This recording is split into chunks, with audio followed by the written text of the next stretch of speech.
All right, welcome to the Quick Media Come Follow Me series. We are covering Mormon chapters 1 through 6 today. This is a tragic story. Mormon is a tragic figure being placed in a time when he observes, is a witness to, the absolute destruction of his people. If you can imagine being a part of a people that you knew was going to be extinguished, and then being the leader, a prophet who would have the love and the sacrifice to bear their burdens regardless of their iniquity. The man who puts together, abridges the Book of Mormon and gets the whole Book of Mormon to us, for the most part, is the most tragic figure, perhaps, of the entire Book of Mormon because of what he is a witness to. Now, think about that. Mormon is going through the destruction of his people by the Lamanites as he is abridging the record from the plates of Nephi. So what kind of a perspective does he have? He's not like any other prophet of the Book of Mormon. He's essentially looking down the past of 1,000 years of his people, the Lehites, with the perspective of all the writings coming all the way down to what he knows is the end of the Nephite nation. You would think that that probably has an impact on what he chooses to put into the book. Right? He sees this whole narration here. He sees how to pick and choose what would be abridged, what would be put in to the record. And imagine him wanting to put in the warnings of what can happen to a civilization, to a people, as he goes through this time. And what does he focus on in his book? We're going to see. It's about, of course, the doctrine of Christ. It is about Lehi's vision, the tree of life versus the great and spacious building.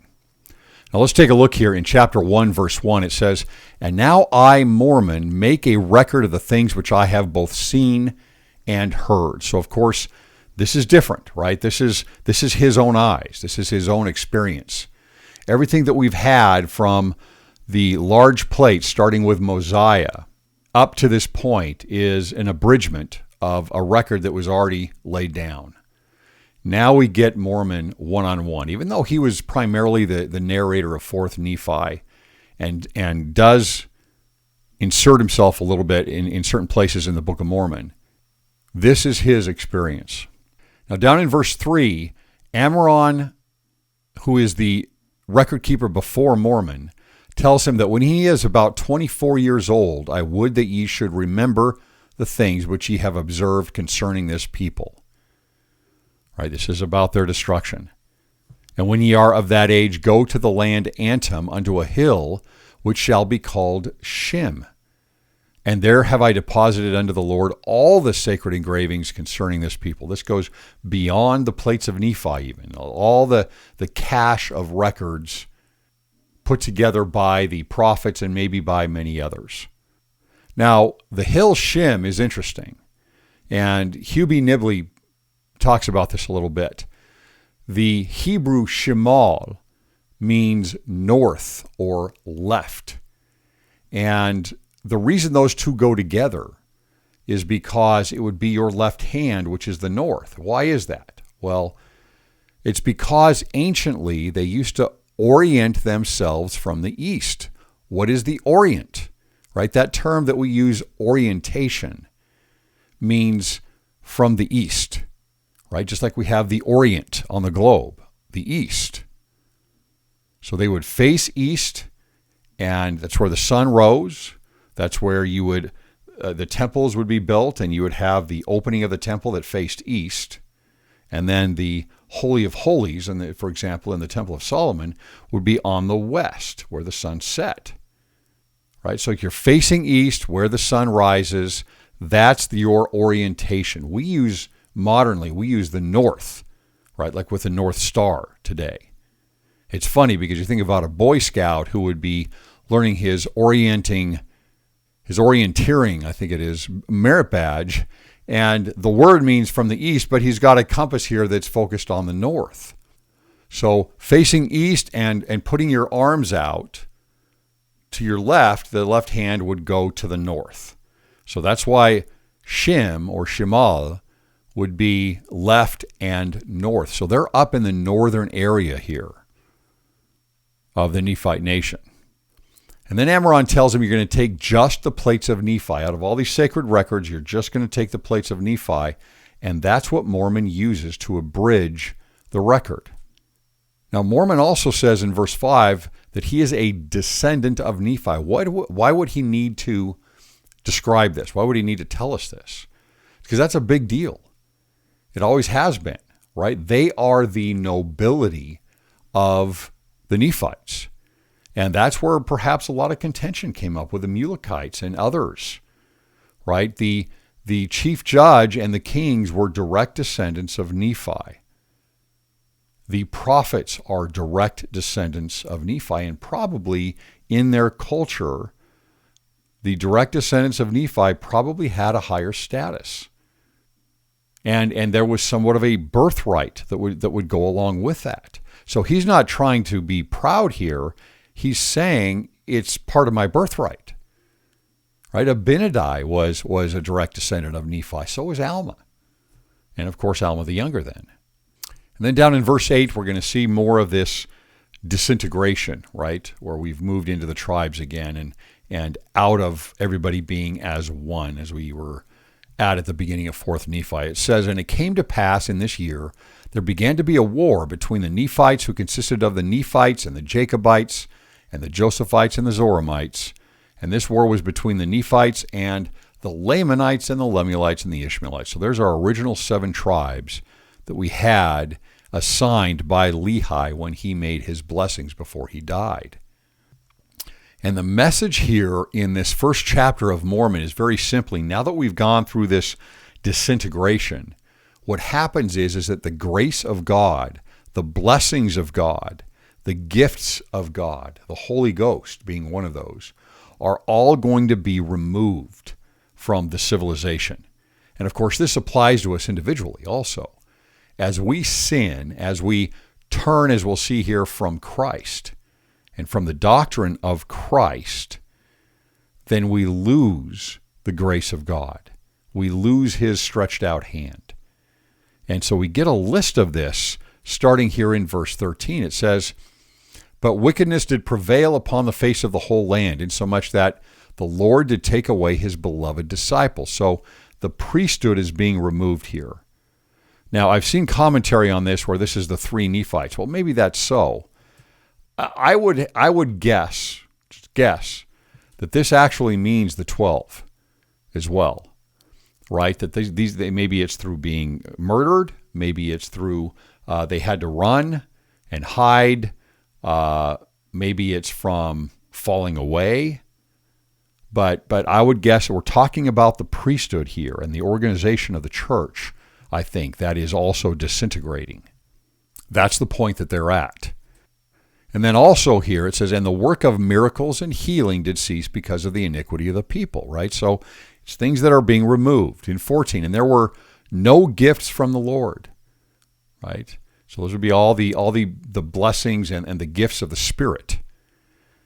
And the Holy Ghost did not come upon any. That's the next one, because of their wickedness and unbelief. In 15, we get something interesting. It says, and I, being 15 years of age, this is about Joseph Smith's age, and being, when he saw the first vision, and being somewhat of a sober mind, we get sober again, therefore I was visited of the Lord. So he has a vision. And tasted and knew of the goodness of Jesus. Again, as you've heard me say many times before, it's my belief that the tree of life represents the doctrine of Christ, not just Christ, right? But it is the doctrine of Christ and all of the elements that go in with that. And so this is, to me, a metaphor of the tree of life, right? Tasting and knowing of the goodness of Jesus. And then again in 16, and And I did endeavor to preach unto this people, but my mouth was shut. So again, sealing off the heavens here because of turning away from the doctrine of Christ and toward this great and spacious building, and because of their iniquity.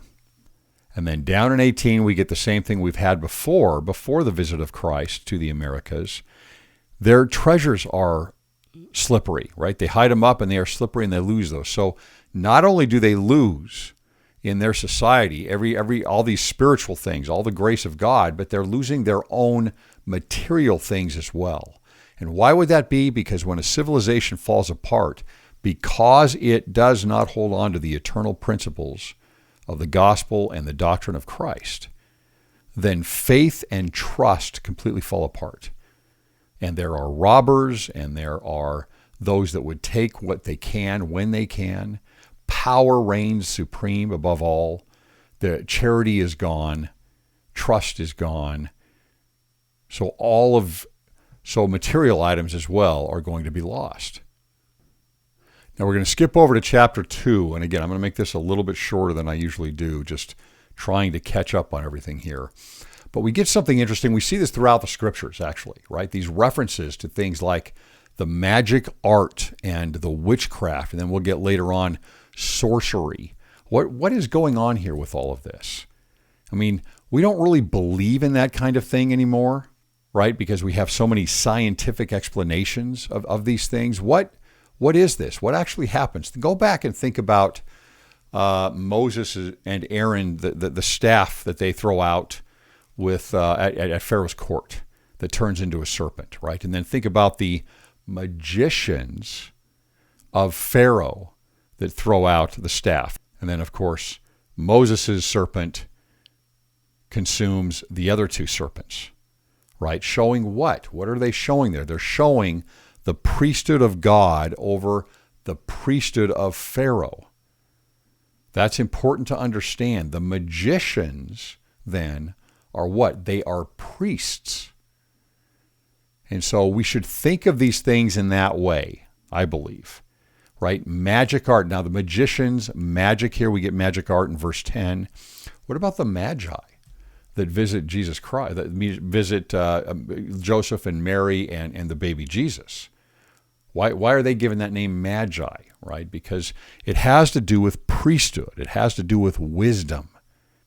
And so what I do when I see these things in the scriptures, I'm not sure always of the staffs turning to serpents. I mean, completely open mind on that, but I don't know how all of that happens. I've never seen anything like that. But, of course, my mind is totally open to that, right? I know that the Lord has the potential to do anything, but what I do understand is that these things have to do with the priesthood, a false priesthood, right? Sorcery, for example, the words that might be used for that in Greek in the New Testament are from the same root as magicians. I think it's magi or something to that effect, and pharmakia or something like that. I think it's pharmakia. That has to do with pharmaceuticals, right? So that would be something that like a shaman would use in Latin America for their tribes, the medicine man that are forcing hallucinations and then visions that would help interpret things and determine the future and prophesy, right? And visit the ancestors and the gods, right? So it's about a false priesthood. Think about the first facsimile of the book of Abraham, right? Abraham, in the form of Osiris, right, in the form of the god Osiris, is laying on the lion couch. And who is it that's about to kill him with a knife? It's the priest of Pharaoh. And this is an example of the priesthood of Pharaoh about to overcome Abraham and the priesthood of God. And of course, he's saved by the angel, right? Same kind of thing with Moses and the magicians of Pharaoh. So think about Merlin, the wizard, right? Who is that? Well, he's a priest, right? That is a priest. That is someone who would be considered a priest, a medieval priest. He might be a sorcerer of some sort or a wizard, but when we think about those magic things and different things like that, that's typically just a false priesthood that we would look at. Merlin, by the way, one of the possible sources of his name, looking at it etymologically, is an emerald, right? A green stone that is often associated with things like alchemy, right? Or a Urim and Thummim, right? A precious stone where you would see certain things. So, same kind of idea there, right, with the priesthood. Just quick here, I'm going to insert this because I love this, but in verse 19, again, he makes a reference. He says, I know that I shall be lifted up at the last day. So he hasn't left that out. He keeps going back to that. Very important phrase to learn about in the scriptures. We also get here another land up in the north called Shem. Now, Shem can mean a number of different things, but it's very similar to Shem, and it probably has something else to do with a city of the north. I also find it very interesting here in verse 23 that he gives a speech to his army, right? He's now controlling the army, Mormon is. This is what he says about them. He says, he urged them with great energy that they would stand boldly before the Lamanites and fight for their wives and their children and their houses and their homes. All right, all noble causes. But if you contrast that with the primary message of Captain Moroni with the title of Liberty, right, that Mormon names his son after, you're going to see some glaring things here. You're going to see some glaring items missing in this speech here. And that has to do with their religion, with Christ, with liberty, right? That's not going to rally the troops here. They're too far gone for those things. Captain Moroni, that's what they fought for. With Mormon, we've lowered the expectations here quite a bit. And then down here toward the end of chapter 2, we see something that happens in a lot of civilizations. It's kind of a natural progression politically and geographically even. The Nephites fight back under Mormon, who is a great general, and they take back their lands of inheritance that the Lamanites have conquered. And then we get this.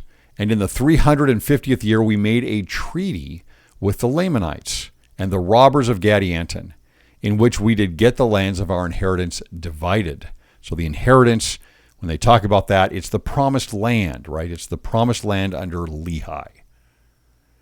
And the Lamanites did give unto us the land northward, yea, even to the narrow passage, that would be on the southern border, which led into the land southward, and we did give unto the Lamanites all the land southward. All right, so there's an exchange of lands so that they can be completely divided now with one single border between the two of them. Look, for example, how things are politically in the United States and in most places now. I mean, you have a very strong two-party system so that you have one border politically and ideologically. And you might have factions underneath each one of those, the libertarians, the Green type party, the evangelicals, the statists, right? You've got different factions under each of those, but they go under the banner of, under a single banner, right? And they rally more people and make alliances through those factions. And eventually it's one-on-one. It's one banner against another. You can look at the flag of Mexico, which is really interesting because that is an Aztec flag. Well, how many tribes are there or were there in Mexico? Right? Remember, the flag of Mexico has the eagle with the serpent in its mouth, which is very interesting, right? A feathered serpent. The idea of a feathered serpent, a flying serpent that we get there, that's standing on a cactus. Right, that's in the Valley of Mexico. That is in the territory of the Aztecs. The name Mexico is an Aztec name. And yet, you have everybody eventually, the tribes that come, they're all Mexicans now, right? Everyone's Mexican there in Mexico, but they come from different tribes. And they're all under the same banner now. So that's a very natural thing to happen.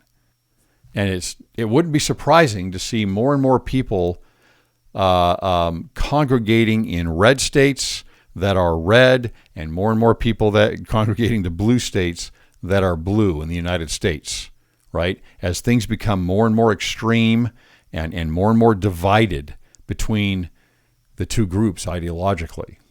Okay, now starting in chapter 3, we're going to start seeing more of a glaring narrative here from Mormon about the destruction of his people and why there is the destruction here. In verse 3 it says, "And I did cry unto this people, but it was in vain, and they did not realize that it was the Lord that had spared them."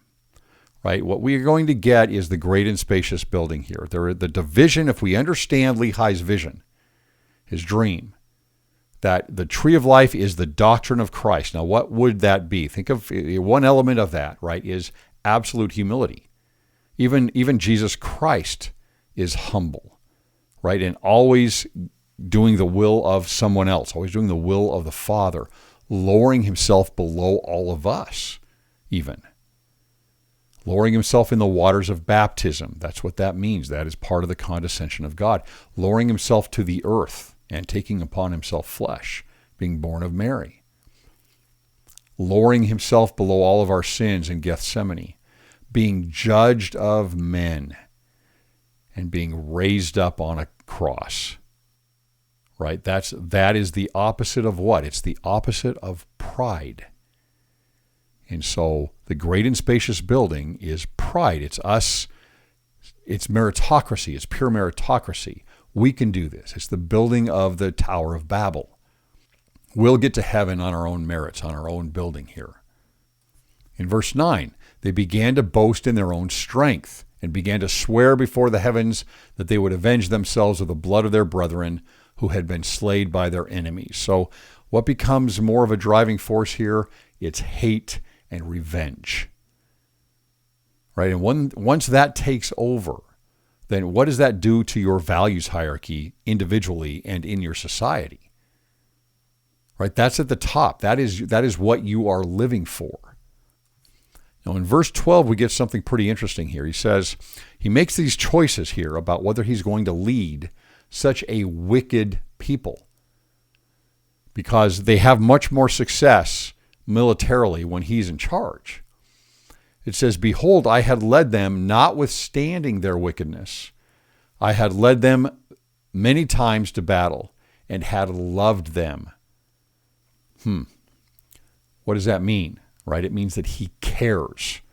It means that it makes him sick that they are so wicked because he's bearing their burdens.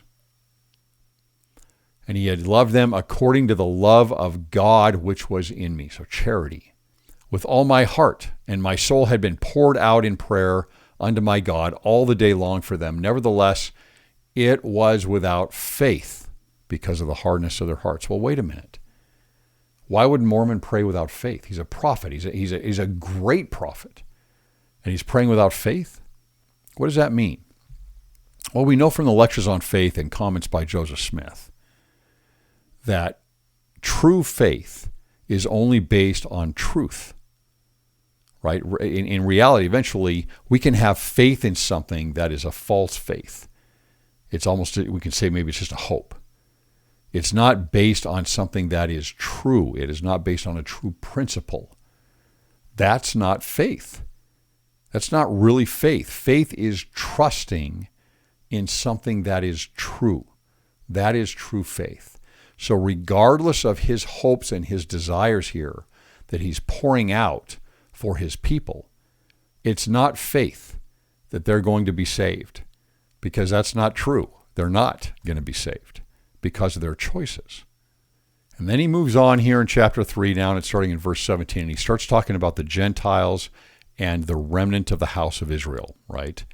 He knows where this is leading. Right, he all the way back to Nephi.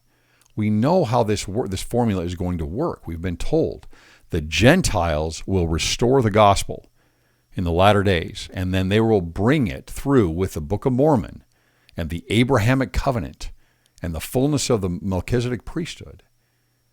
they will bring that to the world. And so he talks about the Gentiles and how they must repent. And so this is a common theme that Mormon is going through, and what we get throughout the Book of Mormon is about the last days and about the roles of different people globally.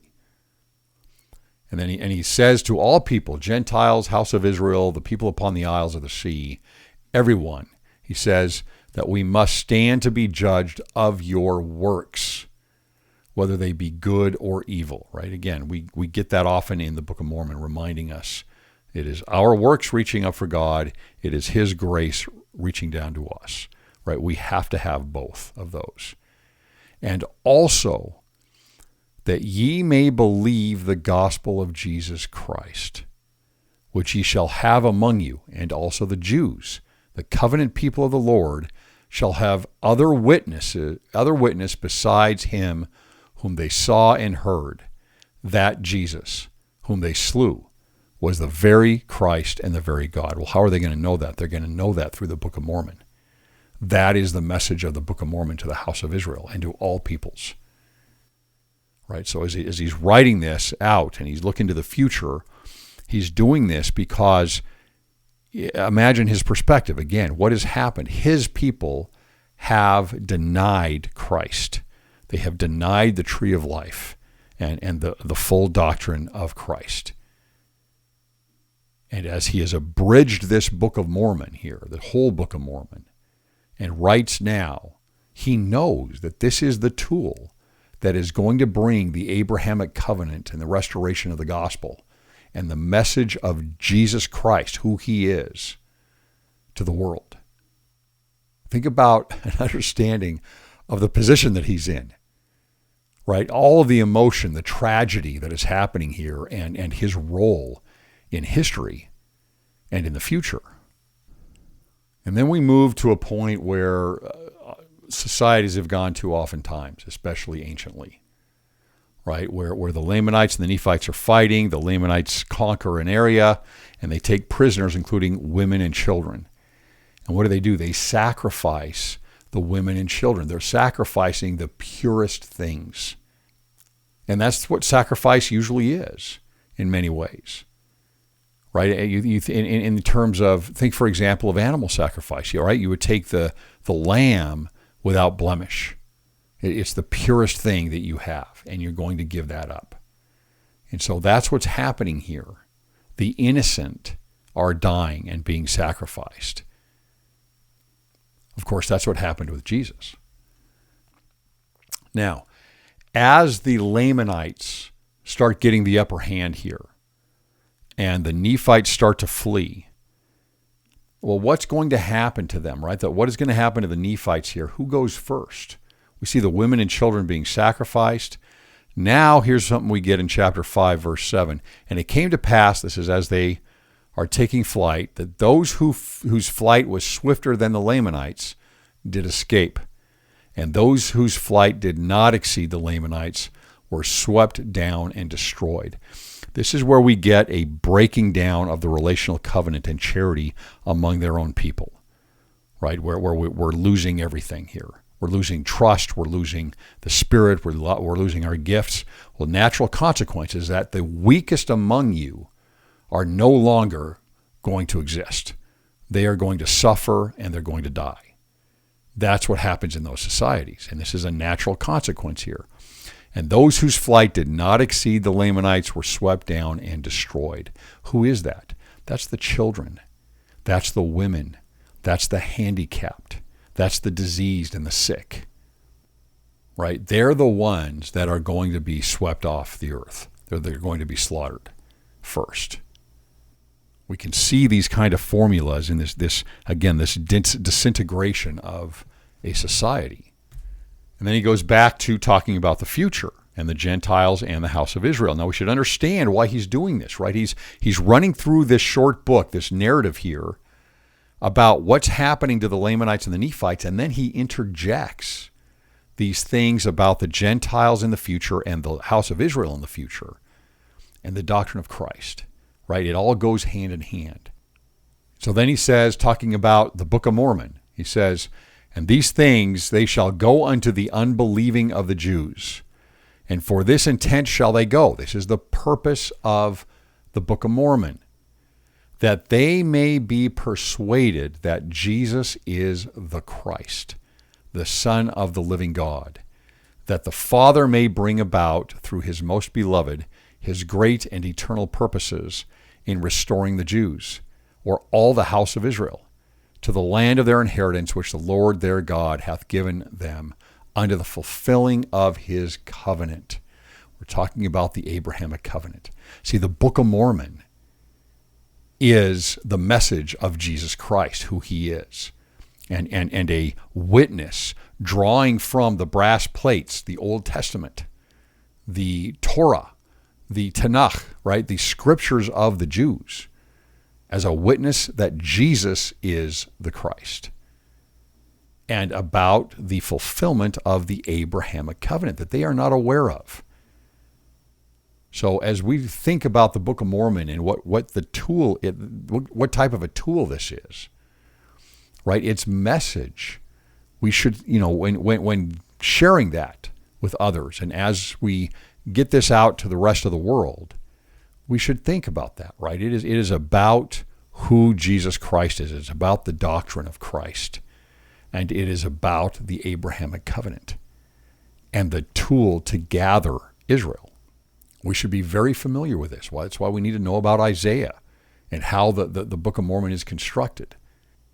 And then he goes right back to the current Lamanites and says, "For behold, the Spirit of the Lord hath already ceased to strive with their fathers, and they are without Christ." Right? That's the key. That's what turns everything. In 17, they were once a delightsome people. Right? That means a righteous people, a fair, pure, white, delightsome. Those are all metaphors for righteousness. They were once a delightsome people, and they had Christ for their shepherd. That's what pulled them away. They moved from the tree of life to the great and spacious building. And then in 20, going back to the future, talking about primarily the Lamanites, but we can apply this to the Jews and the rest of the house of Israel as well, as far as scattering goes. There's always a scattering, a breaking apart, before there's a bringing back together, which is what we need to do with the house of Israel. So they're scattered everywhere.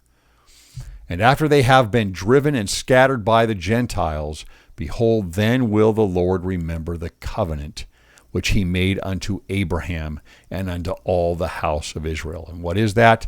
They're going to be gathered back together to a promised land, either the old Jerusalem or the new Jerusalem. And they're going to have the fullness of the gospel that their fathers rejected at Sinai. All right, now let's move to the last chapter, chapter 6 here. So in chapter 6, we get a few numbers here that we can look at, right? Mormon is leading 10,000 people. This is the very last battle where they have gathered together in the land of Cumorah.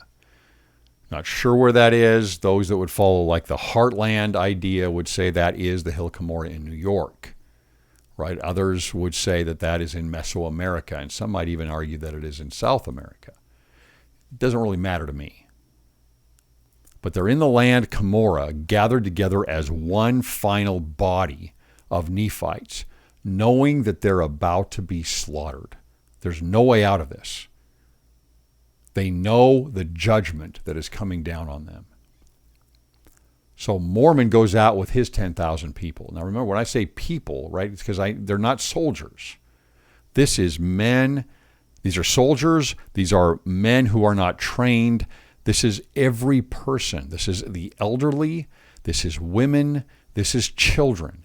Everyone who can hold a sword or a knife or a rock is going out to this battle.